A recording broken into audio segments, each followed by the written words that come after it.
છોટા ઉદેપુર જિલ્લાના કપાસ પકવતા ખેડૂતોની માઠી બેઠી છે। સીસીઆઈએ 28 ફેબ્રુઆરીથી કપાસની ખરીદી બંધ કરવાનો નિર્ણય લીધો છે, જેથી ખેડૂતોના ઘરમાં કપાસનો મોટો જથ્થો પડી રહેવાની ભીતિ સેવાઈ રહી છે, જેથી આદિવાસી ખેડૂતો પાયમાલ થઈ જશે।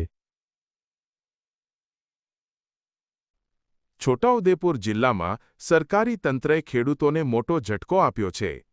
જિલ્લાના નસવાડી, બોડેલી અને સંખેડા તાલુકામાં અંદાજે 34 જેટલી કપાસની જીન આવેલી છે।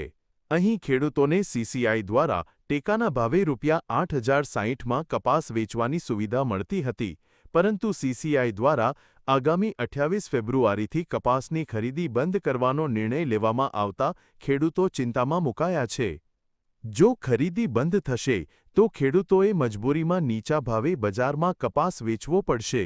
એક તરફ સરકારે ઓનલાઈન રજિસ્ટ્રેશન પણ બંધ કરી દીધું છે, ત્યારે ખેડૂતોની આવક બમણી કરવાના સરકારી દાવાઓ વચ્ચે આદિવાસી વિસ્તારના ખેડૂતો અત્યારે પોતાનો માલ વેચવા માટે હેરાન પરેશાન થઈ રહ્યા છે।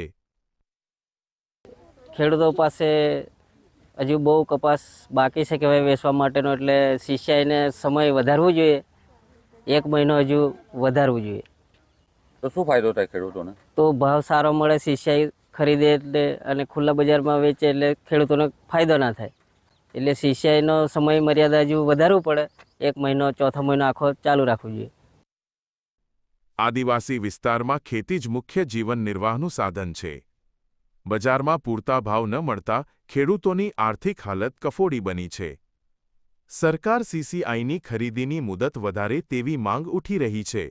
ટૂંક સમયમાં આદિવાસી સમાજનો સૌથી મોટો તહેવાર હોળી આવી રહ્યો છે। તહેવાર ટાણે જ આર્થિક કટોકટી સર્જાતા ખેડૂતોમાં ભારે રોષ જોવા મળી રહ્યો છે, જેનાથી તહેવારની ચમક ફિક્કી પડી શકે છે। પરંતુ 28 ફેબ્રુઆરી સુધી કપાસની ખરીદી કરવાનો નિર્ણય સીસીઆઈએ કર્યો હોવાથી ખેડૂતો મૂંઝવણમાં મુકાય છે। આપ તસવીરોમાં જોઈ રહ્યા છો, હાલ ખેડૂતો કપાસ વેચવા મોટી સંખ્યામાં આવે છે, પરંતુ તેઓને એક ડર છે કે સીસીઆઈ કપાસની ખરીદી બંધ કરશે તો બજારમાં સસ્તા ભાવે કપાસ વેચવો પડશે। સરકાર દ્વારા જે ખરીદી કરવાની જે સમય મર્યાદા નક્કી કરવામાં આવી છે તેને વધારવામાં આવે, કારણ કે ખેડૂતોના ઘરોમાં કપાસ છે અને હજુ મોટા પ્રમાણમાં કપાસ ખેડૂતો વેચવા માટે આવી રહ્યા છે।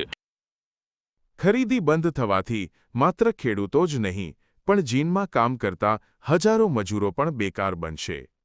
રોજગારી છીનવાતા મજૂર પરિવારો સામે પણ હવે મોટું સંકટ ઊભું થઈ શકે છે। રફીક ડણીવાલા, જીએસટીવી, છોટાઉદેપુર।